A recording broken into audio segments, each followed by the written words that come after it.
Қайырлы күн, достар. Біз бүгін Taobao сайтына қалай карго адресін енгізуді үйренетін боламыз. Қараңыздар, Taobao сайтын ашасыздар. Міне өзіміздің жеке кабинетімізге барамыз, жеке страницамыз дейді. Сол жерде төмен түсетін болсаңыздар, жеке кабинетіңізде осы белгі жаңағы адрес дегенді білдіреді.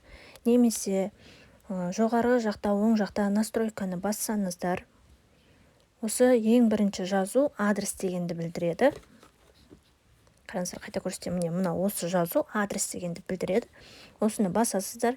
Егер сіз бірінші рет карго енгізіп жатсаңыз, бұл жер сізде пустой болады. Ал менде көріп тұрғандарыңызда 2-3 карго бар. Осылай плюсикті басып, жаңадан карго енгізуге болады. Енді каргоны қайдан аламын, қандай карго адресін қайдан алуға болады деген сұрақ болса, қараңыздар, мен өзім пайдаланатын жол. Ол үшін Telegram каналды ашасыздар. Егер мүлдем каргоңыз жоқ, бірінші заказ берейін деп тұрған болсаңыздар, осында отзывы карго деп жазасыздар. Міне отзывы каргоның ішінде жаңағы карголар бар, өте көп. Отзывтар да бар, карголардың түр-түрі бар. Карго таңдаған кезде мен өзім беретін бір ақылым, енді егер бірінші рет заказ беріп жатсаңыз, өзіңіздің қалаңызда филиал бар каргоны таңдағаныңыз дұрыс. Каргоның түрі өте көп. Енді қалай код аламыз, қалай адрес аламыз десеңіздер, міне мына жерде менеджер деп жазылып отыр. Байқасаңыздар, міне бір каргодан көрсетемін сіздерге. Осы WhatsApp номері тұр. Осы менеджер дегенді басасыздар. Жаңағы Telegram сіздерді осылай WhatsApp несіне жібереді, чатына жібереді жаңағы менеджермен. Осылай көп каргода өзі текст бар, сразу шығатсын алдыңыздан. Жаңа код алғым келеді, адрес алғым келеді деп жазасыздар. Менеджер сізге код пен адрес береді. Мен сіздерге қазір осыға дейін тіркеп жүрген AG Cargoның примерінде көрсетемін, қалай адрес толтыру керек екенін. Міне, мен AG Cargoға жаздым деп елестетейік, жаңағыдай адрес беріңіздер деп мен осыған дейін жазып қойғанмын. Ол кісілер міне бізге адрес беріп тұр. Осы адресті алып, жаңағыдай WhatsApp-тан копировать етіп аласыздар. Содан кейін жаңағы Taobao сайтын ашасыздар. Міне қарасаңыздар, мен жай ғана Taobao сайтын ашып жатырмын, жаңағы жапқан страницамды.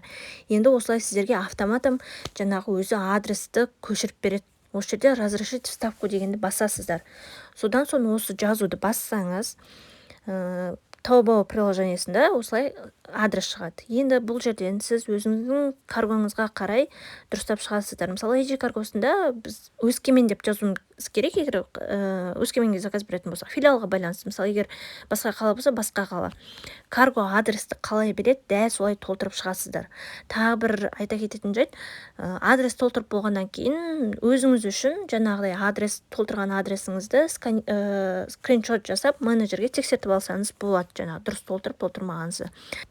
Байқасаңыздар, мен қазір каргодан адрес алып, жаңағы Taobao толтырып жатырмын. Мен оның қай жерге не жазып жатқанымды қатты былай мынаны жазасыздар деп айтпайын, себебі әр каргоның адресі мен коды басқалай болады. Бірақ барлығы бір ғана ережемен жүреді. Ол дегеніңіз, бірінші код жазасыздар, сіздің жеке кодыңыз товар келген кезде сіз сол кодпен аласыз. Екінші ол каргоның номері, үшінші ол каргоның адресі, төртінші бұл каргоның толық ақпарат, сіздің адресіңіз туралы толық ақпарат. Жаңа каргоның адресі, жеке кодыңыз. Міне осылай адресті толтырып шығасыздар. Түсінбеген жерлеріңіз болса, немесе менің айтқан кейбір сөзім түсініксіз болса, комментарийға жаза кетіңіздер, міндетті түрде жауап беремін. Енді мына осы жаңағы рұқсат беремін дегенде басасыздар, и соңында осы жазуды бассаңыздар, сіздерде міне каргоның адресі шығатын болады.